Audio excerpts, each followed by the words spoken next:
Hello, everyone. It's Chris with Expat Theory. If you're new to my channel, welcome. If you're returning, welcome back. Appreciate you being here.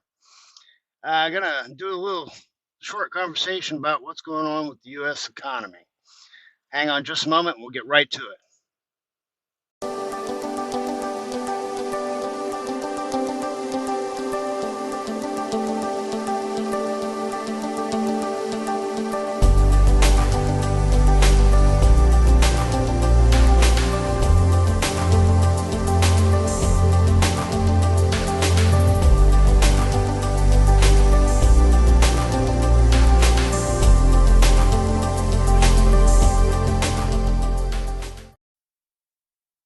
Hello, everybody. I want to take a minute to make another video, talk about what's going on with this economy right now. I was talking with my buddy about what's happening. You guys got to remember that back before the Rona even started, our government got involved with trying to force an increase on wages. They wanted to bring up the minimum wage to $15 an hour. That sounds great, but it adds additional costs to companies. So when a company runs into situations that causes them additional costs, the reaction and what's going to happen every time, those companies are not going to just eat the losses. They're going to pass that cost along to the consumer by increasing prices. So that already started. Then the Rona comes around. That whole situation for the last, year and a half, 2 years, everything about it, everything that was handled, the way it was handled, caused increase in costs. The government started handing out money so the companies didn't have the employees because the employees weren't showing up to work. Some of them were, most of them weren't. They hit them with mandates and restrictions and, shutdowns, lockdowns, all this stuff, hurting the companies, increasing their costs. They purposely clogged up our ports with empty containers and stuff, had container ships anchored offshore because they couldn't get in. So they've attacked the supply chain. They're trying to tell us, they're going to limit the speeds on all the trucks. And state of California, the insane people that live out there, they're trying to pass a law that owner operators of trucks are not going to be able to even pick up or move loads in the state of California. It's stupid, but they're attacking the supply chain.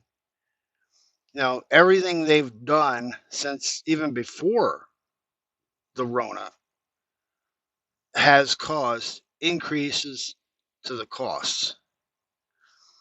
Of course, they walked back their focus on domestic oil and started investing more in foreign oil, which has driven the prices up. This is why we're seeing high prices at the pumps, which could be corrected immediately if they actually wanted to. But every step that they've taken has been a negative against business and increasing of costs. So it doesn't take much to think about this. If you keep increasing costs time after time after time, incident after incident, companies are going to have to charge more for the products and services to compensate for the losses. That's the inflation that they're fighting. They created it. They created all of it. And now they're trying to fight inflation, and they're attacking businesses by, raising the interest rates and things like that, causing the stock market to have all these issues and problems, and people that are invested in the stock market are losing money. People that have 401ks and all that, they're losing money. So everything they've done, even pre-Rona, has been to attack the economy, and they're still doing it. And they're trying to tell everybody that they want to get the prices of products and services back down to pre-Rona. Yeah, that ain't gonna happen because the businesses are losing money. You're gonna put some businesses out of business. They're gonna be shutting down, closing down. You're gonna cause business to backstep. They're gonna shut down facilities. They're gonna lay people off. We're experiencing a time frame where there's help wanted signs everywhere. People are falling all over themselves to hire people, and they're paying more to hire people. But all this is increasing costs. You start causing all this loss, they're going to start cutting back. They're going to start laying people off instead of trying to pay more and do more. You're going to force business into a downturn cycle. You know, so you're fighting inflation by causing a depression. It doesn't make sense, but that's kind of what they're doing. So yeah, and all of this, of course, I'm caught in the middle of it because I'm right smack in the middle of it. I'm hauling for a retailer who just announced today that they're going to have to start cutting back, and that they're also going to be discounting some of the inventory that they have now because they have too much inventory because of slow sales, because of inflation, and all of this has been caused by the government. And the first and fastest step that our government could do to help alleviate things and get things back on the right track would be, to deal with the fuel prices and reopen the pipelines and refocus on domestic sources and get our oil going and our refineries going at full speed and force those prices way down. That would be the first good positive step in the right direction. They got no plan for that whatsoever. They're going to continue to beat us down. And they're trying to tell everybody that, oh, we're fighting inflation. Inflation's so bad, but we're the good guys. We're going to come out here and make it better, and we're going to help. And wait a minute, you guys caused the problem. You don't get to have the credit of, oh, we're going to fix it. We're the good guys.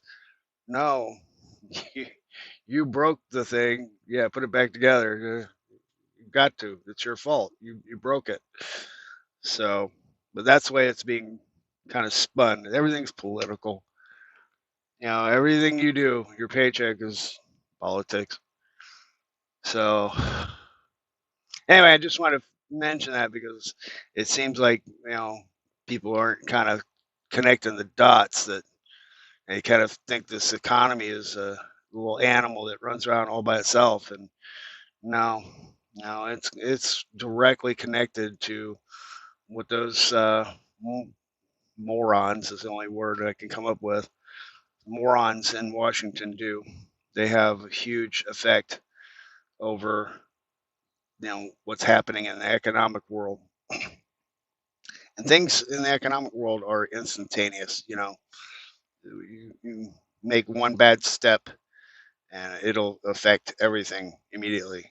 And look at what's going on with Elon Musk. The minute he started talking about the whole Twitter deal and trying to get that straightened out, boom, Tesla stock market, stock started dropping in the stock market because people didn't like that. He wanted to put free speech back into Twitter. Oh, horrible, horrible. But within the hour, Tesla stock started dropping. You know, Tesla's huge for the future with all these electric cars and all this stuff. You know, there there's no reason for their stock to fall other than the fact that the story coming out about Twitter. It's not like something massive happened within his business plan. No, it's because he started talking about what he's going to do with Twitter. So everything that happens up there affects the economy drastically. And you can't take credit for starting a fire and then putting it out. No, doesn't work that way. Anyway, guys, that's going to make a short video, but I just want to kind of voice that because it's frustrating, especially for me. I'm kind of caught in the middle in the crossfire, and I may be looking at a future downturn in business here, because if Target does cut back, part of what they were talking about having to cut back was their transportation and logistics, which is me. So I'm going to run as many loads as I can here, before they decide to start slowing things down. I may be sitting more and not being able to drive as much. So I'm kind of caught in the middle of all of it. All right, guys, that's what I wanted to say. So we'll catch you guys in the next video.